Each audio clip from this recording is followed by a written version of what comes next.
This morning we have with us Sri Harikiran Vadlamani, who is the founder of the Indic Academy, someone who is ever committed to our country and culture, and also very, very interested in food.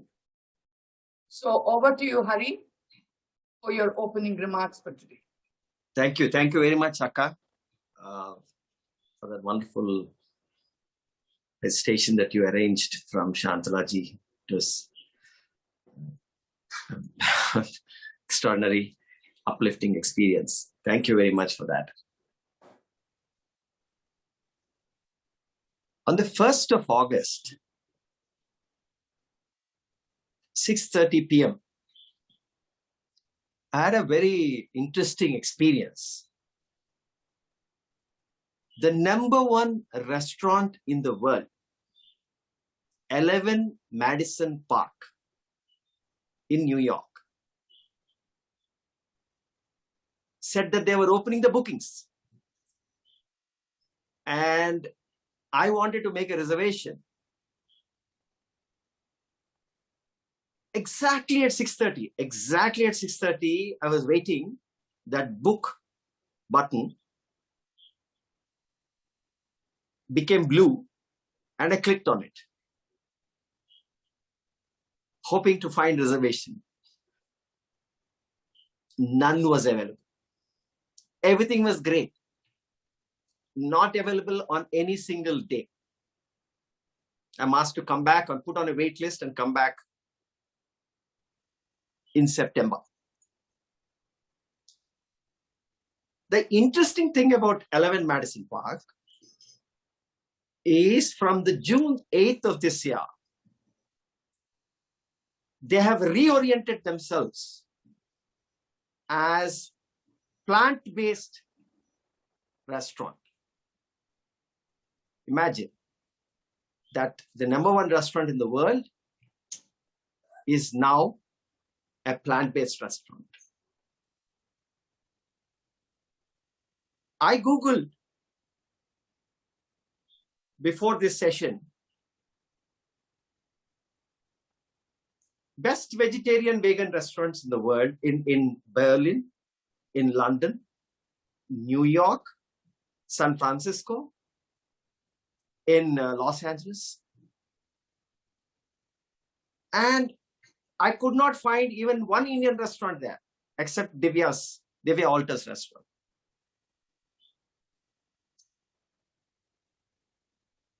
So the world is moving towards a plant-based diet, and India, with its 29 states and an extraordinary diversity of vegetarian cuisine, is not featuring in any of the city's top restaurants. Meanwhile, Escoffier, which is in the top 3 or top 5 culinary arts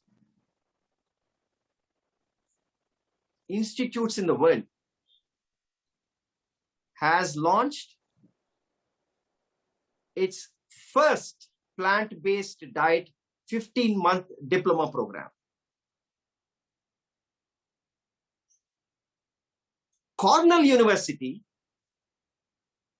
has a course which is unique, which not any other university is offering. Very few universities are offering. Cornell is offering a self-paced course on plant-based nutrition. These are the trends that are emerging in the world. Let's take a step back and look at this concept of culinary diplomacy. In Asia, there are 5 countries that have looked at culinary diplomacy. Pioneered by Thailand, Korea, Malaysia, Cambodia, and Taiwan. These are the 5 states, 5 countries in Asia. We have one Peru in South America. All those countries believed in their diet, in their cuisine, and that is something of value that they need to offer to the world at large. And they created a culinary diplomacy program. We all know about Thailand and the kind of success that it has achieved. When they started in 2001, they had some 1,500 restaurants in the world outside of Thailand. And they made a very, very systematic approach. They gave a standard design. They gave financing. They encouraged trained chefs. And over a period of 10 years today, even though the population of Thai in the US is minuscule, very less when compared to Indians or when compared to Chinese or when compared to Mexicans, the number of restaurants in the US far outnumber. And that is because of a systematic, conscious policy by the government. Today, after how yoga has grown, India has a unique opportunity because it's a tsunami out there of a tectonic shift that is happening in the world, shifting to plant-based diet. We have a responsibility to take this opportunity and offer our wonderful scriptural, textual practices, traditions of both Ayurveda as well as plant-based in a systematic way. We at Indic Academy are pursuing this. We have launched a course, a plant-based Ayurvedic nutrition course by Dr. Baswati Bhattacharya. Phenomenal response, more than 100 participants.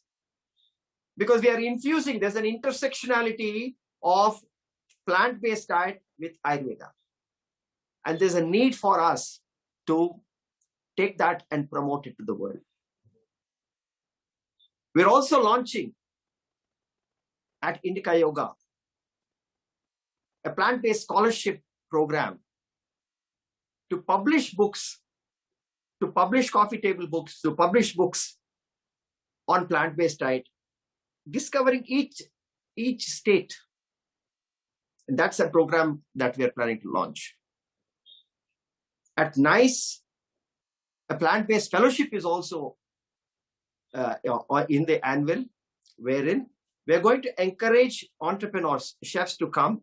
We will put them through a course. We'll give them a subscription to the Cornell course and systematically train them to be an entrepreneur and then help them raise financing. This is the kind of opportunity that we have today that we should not let this go. We have a wonderful panel, and I'm very excited to see this panel that Akka has curated. Deepa is a dear friend. She's an expert in nutrition. She in fact conceptualized a nutrition program for COVID patients. We have launched that a few months back. I'm happy to see her on the panel. I had a chat with her and said that we must talk about a Cornell-like program soon. And she said, yes, we'll take this conversation forward to create a program that is plant-based and Ayurvedic nutrition program. Of course, Krishnendu Reddy is there. I had an opportunity to interact with him briefly over email a couple of months back. And he's an author. I request him to look at India Food Studies program in NYU. He already does a food studies program. I also request Colin, who has published so many books, to look at a plant-based Indian coffee table book. And I request Thiruji that we should encourage entrepreneurship. I already saw that he's focused on entrepreneurship. And I request that we should encourage plant-based entrepreneurship through his college. I welcome you all, and I now leave the proceedings to Akka.